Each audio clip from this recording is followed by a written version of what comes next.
bagaimana kabar kalian? Selalu sehat dan sukacita. Hari ini kalian akan belajar bersama Bu Imel. Kita akan belajar pendidikan agama Katolik dan budi pekerti kelas 5. Hari ini materinya adalah Roh Kudus menguatkan hati para rasul. Anak-anakku yang terkasih, sebelum kita memulai pembelajaran hari ini, marilah kita awali dengan doa. Mari kita hening sejenak dan ambil sikap berdoa. Dalam nama Bapa dan Putra dan Roh Kudus, amin. Ya Bapa, kami bersyukur Engkau telah memberikan kami kesehatan. Hari ini kami mau belajar, kami mohon berilah kami kekuatan sehingga kami dapat kuat seperti para rasul yang telah menerima Roh Kudus. Amin. Dalam nama Bapa dan Putra dan Roh Kudus. Amin.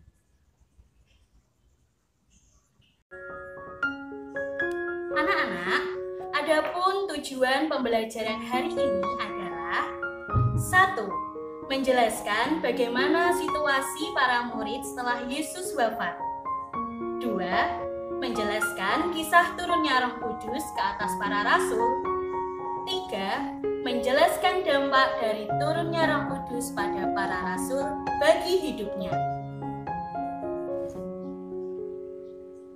Anak-anak yang dikasihi Tuhan, marilah kita terlebih dahulu mengamati dan membaca bacaan kitab suci yang diambil dari Lukas bab 24 ayat 13 sampai 14, Yohanes bab 20 ayat 19. Lukas bab 24 ayat 13 sampai 14. Pada hari itu juga 2 orang dari murid-murid Yesus pergi ke sebuah kampung bernama Emmaus yang terletak kira-kira 7 mil jauhnya dari Yerusalem, dan mereka bercakap-cakap tentang segala sesuatu yang telah terjadi. Injil Yohanes bab 20 ayat 19. Ketika hari sudah malam, pada hari pertama minggu itu, berkumpullah murid-murid Yesus di suatu tempat dengan pintu-pintu yang terkunci, karena mereka takut kepada orang-orang Yahudi. Pada waktu itu datanglah Yesus dan berdiri di tengah-tengah mereka dan berkata, "Damai sejahtera bagi kamu."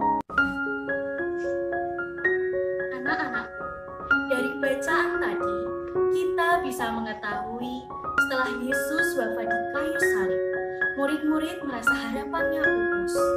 Para murid pun merasa ketakutan karena mereka dikejar-kejar oleh bangsa Yahudi.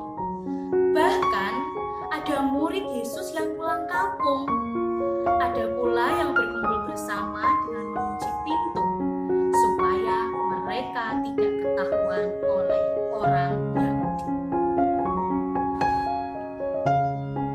Anak-anak, selanjutnya mari kita baca kitab suci yang diambil dari Kisah Para Rasul bab 2 ayat 1 sampai 15. Ketika tiba hari Pentakosta, semua orang percaya berkumpul di satu tempat.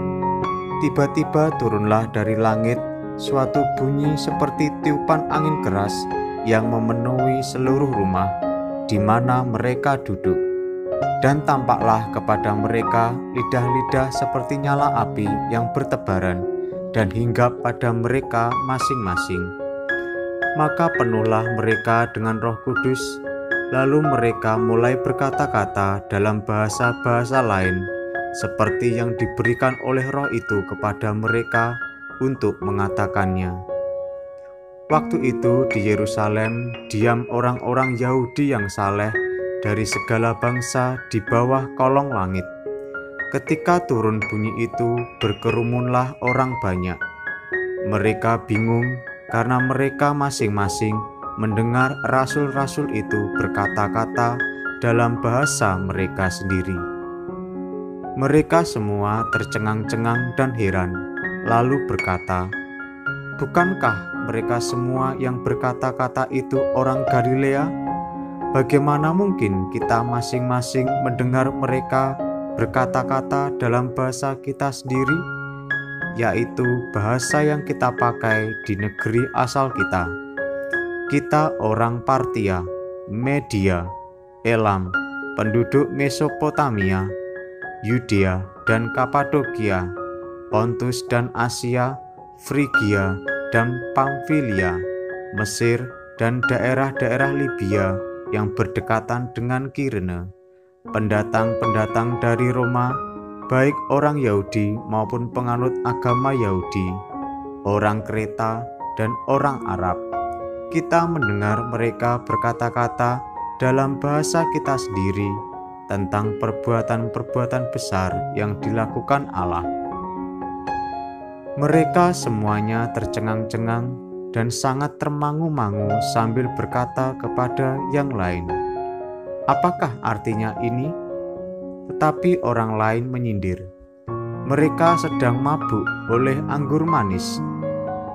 Maka bangkitlah Petrus berdiri dengan ke-11 rasul itu, dan dengan suara nyaring ia berkata kepada mereka, "Hai kamu orang Yahudi, dan kamu semua yang tinggal di Yerusalem, ketahuilah dan camkanlah perkataanku ini. Orang-orang ini tidak mabuk seperti yang kamu sangka, karena hari ini baru pukul 9. Nah, anak-anak, dari bacaan yang barusan kita dengar, selama 40 hari Yesus menampakkan diri kepada para murid. 10 hari kemudian turunlah Roh Kudus atas para rasul dalam rupa tiupan angin dan lidah-lidah seperti nyala api. Dengan turunnya Roh Kudus, para murid semakin semangat dan berani mewartakan karya keselamatan Allah. Selain dalam rupa tiupan angin dan lidah-lidah seperti nyala api, Roh Kudus juga hadir dalam lambang air dan jari tangan. Api melambangkan semangat. Angin atau udara melambangkan kehidupan. Air melambangkan kesegaran hidup. Dan jari tangan melambangkan penyembuhan. Anak-anak, sebagai tugas dari pembelajaran hari ini, kerjakanlah soal-soal di samping. Tuliskanlah jawabanmu di buku tugasmu masing-masing. Anak-anak, pembelajaran hari ini telah selesai. Mari kita akhiri pembelajaran hari ini dengan doa penutup. Marilah kita hening sejenak. Dalam nama Bapa dan Putra dan Roh Kudus. Amin. Tuhan, terima kasih karena kami telah belajar dengan baik. Kami mohon, kirimkanlah Roh Kudus-Mu ke dalam hati kami, agar kami juga kuat dan teguh seperti para rasul. Amin. Dalam nama Bapa dan Putra dan Roh Kudus. Amin.